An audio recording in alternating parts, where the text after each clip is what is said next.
Kisah ini terjadi ketika setelah sekian tahun ibuku hidup sendiri dan akhirnya memutuskan menikah lagi dengan seorang pria pilihannya. Namanya Pranoto, seorang duda tanpa anak yang selanjutnya aku panggil Papi Frans. Sebelum ke cerita selengkapnya, perkenalkan namaku Indah, 22 tahun. Sebagai seorang anak yang baik, aku harus pandai-pandai menjaga keakraban terhadap papi baruku itu. Karena dia kan baru saja menikah dengan ibuku beberapa bulan yang lalu, otomatis ibuku sangat menyayangi suaminya itu. Aku harus bisa menjaga perasaan papi baruku itu, jangan sampai dia tidak nyaman tinggal di rumah dengan suasana yang baru itu. Papi baruku itu pun akhirnya sangat akrab denganku, yaitu dengan berusaha menunjukkan bahwa dia sudah menganggap aku sebagai anak kandungnya sendiri. Memang sih, aku merasakan papi baruku itu sangat perhatian padaku. Dia selalu memperhatikan kondisi dan kesehatanku. Hal itu dia tunjukkan melalui caranya yang memperhatikan pola makanku dan dietku. Rendah, kalau papi boleh kasih saran, kamu itu harus rajin berolahraga, meskipun yang ringan-ringan saja, supaya tetap seger dan sehat. Ucapnya ketika dia sedang melihatku yang baru saja selesai makan. Makasih ya papi atas sarannya. Papi kok perhatian banget sama aku? Sahutku menjawab ucapannya, itu seraya memberikannya senyuman termanisku. Papi baruku itu pun semakin lama semakin akrab denganku, sehingga keakraban kami berdua itu pun pada akhirnya menemukan titik puncaknya. Di mana aku mendapatkan pengalaman baru yang selama ini belum pernah aku alami dengan seorang pria manapun. Suatu pagi, ibuku sedang pergi ke pasar untuk membeli kebutuhan dapur. Saat itu masih jam 5 pagi, sebenarnya aku pun segera bangun dari tidurku dan mulai beraktivitas untuk membereskan rumah. Hal itu sebenarnya sudah aku lakukan setiap hari. Hal itu aku kerjakan supaya bisa meringankan beban ibuku, agar tidak terlalu capek dalam mengurus rumah yang begitu luas dan besar itu. Aku membersihkan seluruh ruangan yang ada di rumahku itu. Dari mulai menyapu lantai yang aku mulai dari dapur, hingga sampai ke ruang tamu, dan termasuk juga kamar ibuku dan papi baruku itu. Baru saja beberapa langkah saat aku memasuki kamarnya itu, aku sempat kaget. Karena aku lupa kalau ternyata papi baruku itu masih ada di dalam kamarnya. Sejenak aku berniat mengurungkan niatku untuk menyapu kamarnya itu. Namun, pada saat aku melihat ada beberapa sampah yang berserakan di lantai, akhirnya aku pun memutuskan untuk melanjutkan membersihkan kamarnya itu. Saat itu, papi baruku masih tidur dengan nyenyaknya. Pada saat aku sedang menyapu itulah, tanpa sengaja ujung sapuku menyenggol ujung selimut papi baruku itu. Sehingga mengakibatkan selimut yang dipakainya itu pun tertarik dan jatuh ke lantai.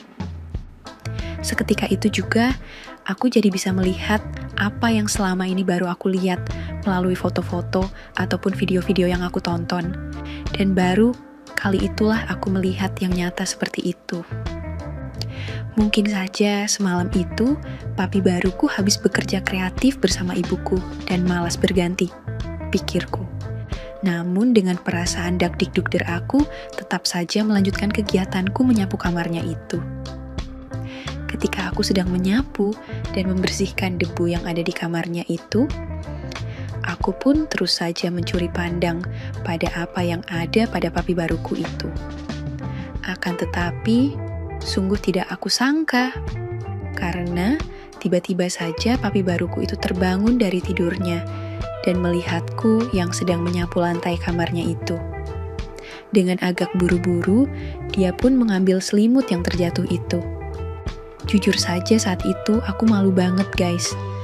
Setelah selesai menutupinya pakai selimut itu, papi baruku pun berkata, "Sedang apa Indah di sini?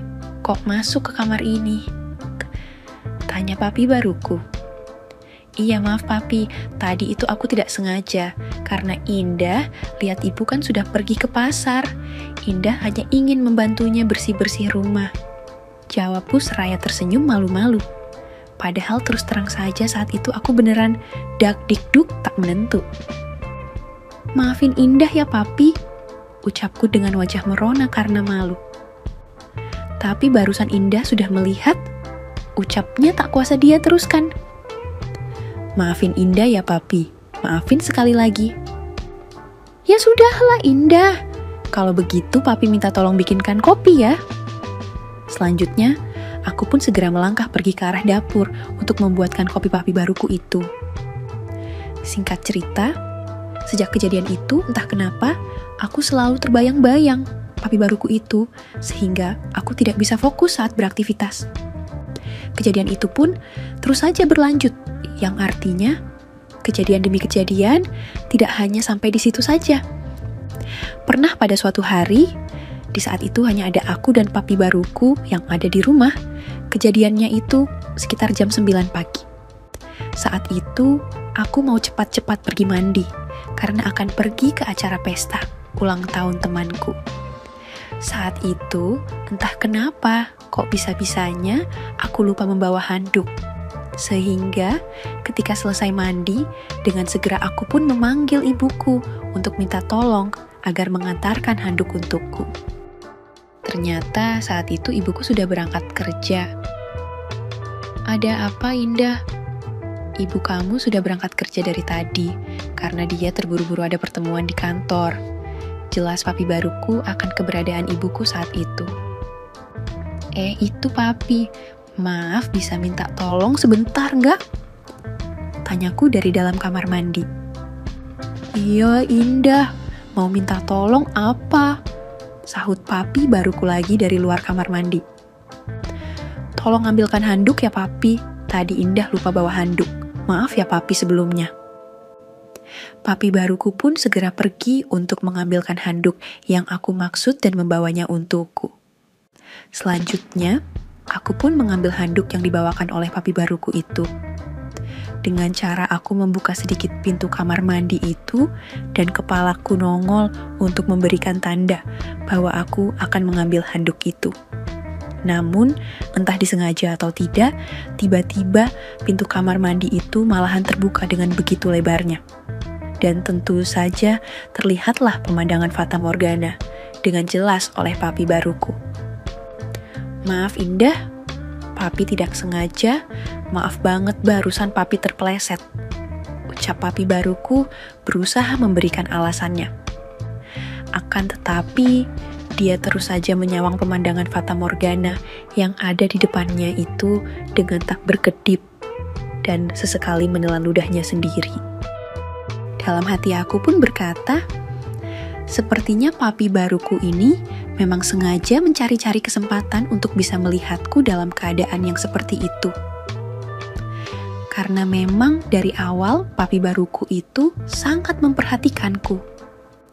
Setelah kejadian beruntun itu, aku pun bisa melihat kalau gerak-gerik papi baruku pun mulai sedikit aneh terhadapku. Dari yang secara diam-diam, dia sering memperhatikanku, bahkan sering aku lihat dia dengan kagum melihatiku dari kejauhan. Hingga pada suatu hari, papi baruku itu mendatangiku pada saat aku sedang duduk santai di taman belakang rumahku. Indah sedang apa? Papi, enggak kok papi. Ini Indah lagi melihat ikan-ikan yang ada di kolam itu. Sini papi silahkan duduk, tawarku.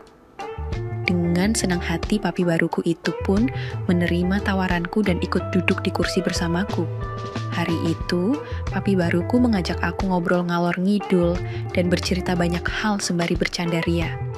Perlahan, namun pasti aku pun menjadi semakin akrab dan terhibur olehnya. Pada saat sedang asik-asiknya mengobrol itu, tiba-tiba saja cuaca mendadak hujan. Akhirnya, kami memutuskan untuk melanjutkan obrolan kami berdua itu di ruang keluarga. Pada saat itu, ibuku sedang pergi keluar kota untuk suatu keperluan kantornya. Hujan itu pun semakin deras, sehingga obrolan kami pun tidak bisa lagi terdengar dengan jelas. Kemudian, kami berdua memutuskan untuk masuk ke kamar masing-masing saja. Akan tetapi, pada saat aku sudah berada di kamarku, kondisi sudah mulai sedikit seram. Karena saat itu sedang turun hujan dengan begitu derasnya yang disertai suara guntur yang begitu keras, sehingga sedikit membuatku takut. Secara bersamaan, tiba-tiba saja terdengar suara guntur yang begitu keras, aku agak ketakutan juga saat itu.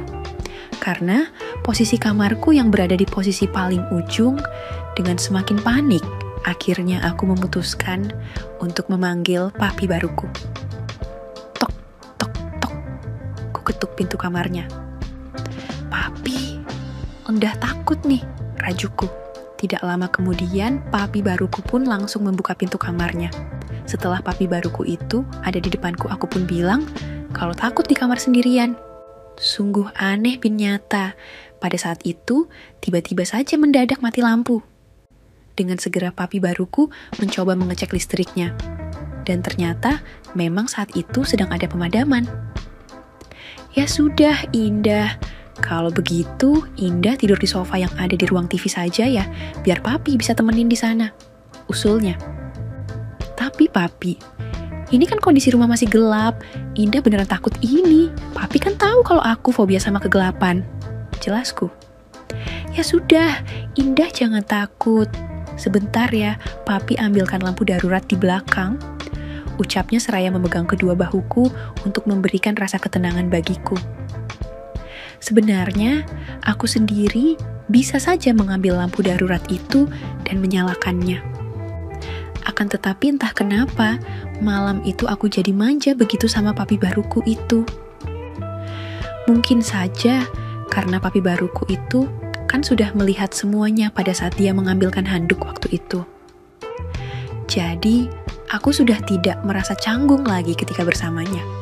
Setelah beberapa saat kemudian, papi baruku pun telah kembali dari mengambil lampu itu. Aku bisa melihat dari kejauhan kalau papi baruku itu mencoba mencuri-curi pandang terus padaku. Karena malam itu, aku memang hanya menggunakan baju tidur bermotif upin ipin. "Ini lampunya Indah, sekarang sudah tidak gelap lagi, jadi silahkan tidur ya. Selamat tidur, semoga mimpi indah." "Iya papi, makasih banget.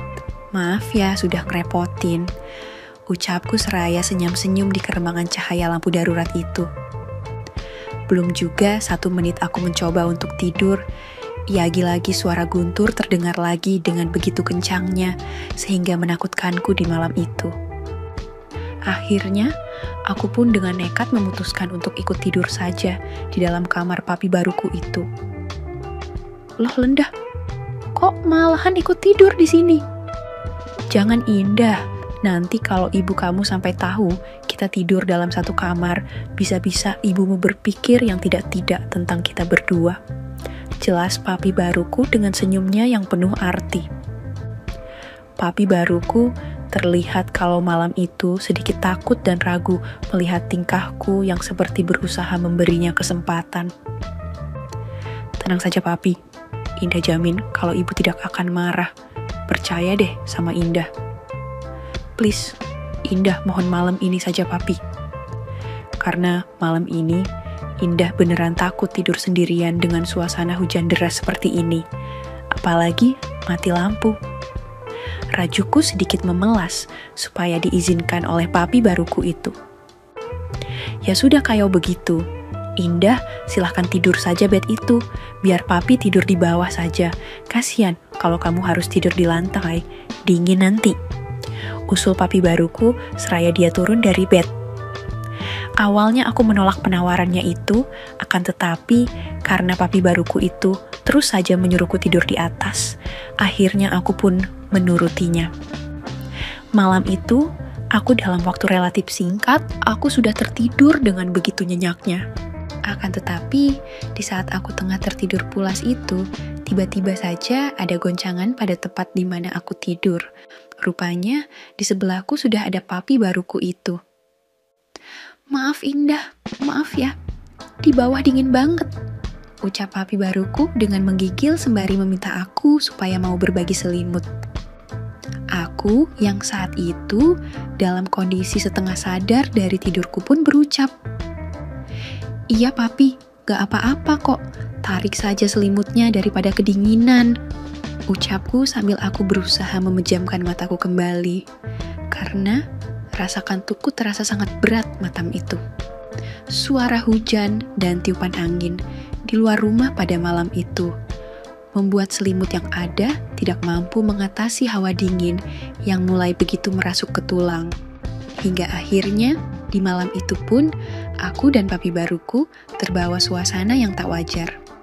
Hingga akhirnya, terjadilah satu peristiwa yang tak pernah aku duga sebelumnya, akibat usaha papi baruku mengusir dingin. Aku sendiri sebenarnya tidak pernah membayangkannya, kalau keakrabanku dengan papi baruku akhir-akhir ini akibatnya akan sejauh itu. Siapapun pasti akan terlena oleh suasana yang ada di malam yang dingin itu. Ditambah lagi kondisi rumah yang tidak ada orang lain kecuali kami berdua. Malam itu aku dengan papi baruku bekerja kreatif hingga berkali-kali karena suasana yang bisa dibilang sangat dramatis itu. Berawal dari rasa dingin hingga menuju rasa hangat yang luar biasa. Bahkan, apa yang aku alami di malam itu membuatku sadar kalau ternyata papi baruku memang luar biasa. Pantas saja ibuku mau menikah dengannya. Malam itu adalah malam pertama kalinya aku diberi pengalaman bekerja kreatif yang tak akan pernah bisa terlupakan dalam hidupku oleh papi baruku.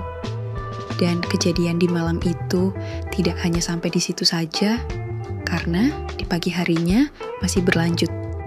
Paginya setelah apa yang terjadi, itu dan aku yang tidur berdua di kamar itu pun terbangun dari tidur lebih dulu dari papi baruku. Karena aku harus mulai memasak dan membersihkan rumah. Saat aku sedang beranjak dari tempat tidur itu, sejenak aku memperhatikan papi baruku yang masih tidur nyenyak. Seandainya saja semalam itu ibuku tidak sedang berada di luar kota, pasti tidak akan terjadi peristiwa yang begitu menyenangkan itu antara aku dengan papi baruku, gumamku dalam hati. Pada saat aku berada di dapur, barulah aku mulai menyesalinya hingga air mataku pun terjatuh. Aku menyesal karena sudah mencurangi ibuku sendiri. Aku sadar kalau apa yang terjadi semalam itu salah. Seharusnya hal itu tidak boleh kami lakukan. Aku pun menangis di dapur itu. Aku sangat menyesali kejadian semalam itu. Pada saat aku meratapi kesedihanku itu, tiba-tiba papi baruku datang menghampiriku. Setelah dia berdiri di hadapanku, aku lihat dia terus memperhatikanku. Aku hanya bisa menunduk dengan malu. Tak sanggup rasanya, aku memandang wajahnya. "Maafkan papi ya Indah, semalam itu papi khilaf," ucapnya pelan. Aku tidak memberikan jawaban atas pernyataannya itu hingga dia pun kembali berucap, "Tapi kalau boleh jujur, papi sangat menyukai kamu Indah." Mendengar kalimat terakhirnya itu, hatiku pun spontan menjadi dilema. Karena jujur saja aku juga menyukainya. Tapi di sisi yang lain, aku juga sangat merasa bersalah karena telah mencurangi ibuku. Iya papi, jujur Indah juga mempunyai perasaan yang seperti itu sama papi. Tapi bagaimana dengan ibu? Semua itu tergantung kita berdua. Indah, kalau mau aman, kita harus pandai-pandai menjaga rahasia kita ini. Papi baruku dengan pandainya mulai berusaha menggoyahkan imanku kembali. Sehingga hatiku yang sudah tertutup dengan rasa kekagumanku padanya, itu pun akhirnya mengiyakan semua kemauan papi baruku itu. Semakin hari, aku semakin memiliki perasaan sayang kepada papi baruku itu. Perasaan itu tumbuh semakin subur, sehingga aku sulit untuk mengendalikannya. Aku selalu saja lupa diri jika sudah berada di dekat papi baruku itu, dan hal itu selalu saja berulang. Sebenarnya, aku sadar ini semua salah, tapi aku tak kuasa untuk membendungnya. Hari demi hari, aku dihantui rasa bersalah atas apa yang sudah aku lakukan dengan papi baruku selama ini. Akhirnya, Aku pun bertekad akan menghentikannya sebelum terlambat. Aku tidak ingin merusak rumah tangga ibuku sendiri. Aku kemudian menyampaikan kepada papi baruku itu kalau aku tidak ingin mengulanginya lagi. Aku jelaskan kalau apa yang kami berdua lakukan selama ini adalah sebuah kesalahan besar. Aku juga berjanji di dalam hatiku sendiri, jika papi baruku itu menginginkannya lagi, aku harus bisa menghindar. Aku harus mencari cara agar semua ini berakhir, walaupun sebenarnya aku masih ada perasaan itu dengan papi baruku. Aku mencoba memberikan pengertian kepada papi baruku, akan tetapi papi baruku malahan terus memancingku. Dia mengatakan kalau tidak ingin menyudahi semuanya itu, dia bilang padaku kalau dia sudah terlanjur mencintaiku, bahkan lebih dari rasa sayangnya pada ibuku.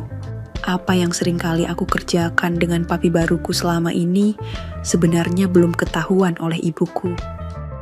Aku harus bisa menutupinya sebaik mungkin. Aku tidak ingin semua ini nantinya akan menghancurkan rumah tangga ibuku. Suatu hari, ketika ibuku sudah pergi untuk dinas keluar kota untuk yang kesekian kalinya, kesempatan itu pun dimanfaatkan oleh papi baruku itu. Pada saat aku pergi ke dapur untuk membuatkan minuman untuknya, ternyata tanpa sepengetahuanku, papi baruku itu malahan menyusulku ke dapur. "Ada apa, papi?" tanyaku. "Nggak indah, ibumu kan sedang pergi keluar kota." "Iya, terus kenapa, papi?" tanyaku berpura-pura. Padahal saat itu aku sudah menduga, pasti papi baruku itu sedang ingin bekerja kreatif lagi. Berarti hari ini adalah kesempatan dan rezeki kita berdua indah, ucap papi baruku seraya tersenyum dan berusaha memulainya. Awalnya aku menolaknya, namun aku yang sudah beberapa kali mengetahui cara kerjanya itu tentu saja menurutinya pada akhirnya. Entah setan apa yang sudah merasukiku saat itu, padahal aku sudah berjanji tidak akan mengulanginya lagi. Pekerjaan kreatif semacam itu pun terus berulang dan baru berhenti pada saat sudah berjalan sekitar 3 bulan kemudian. Karena aku mendapatkan tawaran pekerjaan di kantor pamanku yang ada di luar kota. Aku yang mendapatkan kesempatan itu pun tentu saja menerimanya, sekaligus untuk menghentikan apa yang sebenarnya tidak pantas itu bersama papi baruku. Tentu saja papi baruku itu dengan berat hati harus merelakan aku pergi bekerja di luar kota. Sehingga sejak kepergianku itu, aku pun tidak lagi ada kesempatan untuk bekerja kreatif dengan papi baruku itu. Aku sangat berharap sekali agar supaya rumah tangga ibuku yang kedua itu bisa berbahagia, meskipun sempat aku ganggu. Setahun berlalu, hingga akhirnya aku mendapatkan seorang kekasih yang bisa menerima segala kekurangan dan kelebihanku. Aku pun memutuskan untuk menikah dengan kekasih hatiku itu. Selanjutnya, hidup berbahagia di luar kota. Karena aku khawatir kalau tinggal di rumah ibuku, papi baruku itu akan kembali berusaha untuk bekerja kreatif denganku. Demikianlah pengalamanku dengan papi baruku. Tamat. Oke, segitu dulu untuk kali ini. Semoga kalian, bosku semua, terhibur hari ini ya. Sekali lagi, tidak pernah lupa Mimin ingin mengingatkan bahwa tidak ada maksud untuk merusak moral. Tapi di sini kami selaku admin channel Makiem hanya berbagi pengalaman dari viewer saja yang tentu saja tidak untuk ditiru. Terima kasih sudah mau mendengarkan kisah nyata ini. Ambil baiknya dan buang buruknya dari cerita kisah ini. Semoga hal seperti ini tidak terjadi kepada kita semua bosku, dan semoga kita semua dilindungi dari mara bahaya. Amin ya Rabbal Alamin. Terima kasih dan sampai jumpa di cerita selanjutnya. Jangan lupa like, komen, share, dan subscribe. Oh iya, kira-kira kalian semua bosku yang terhormat kepengen kisah-kisah yang seperti apa lagi nih? Tolong berikan komentar-komentar kalian di video ini ya.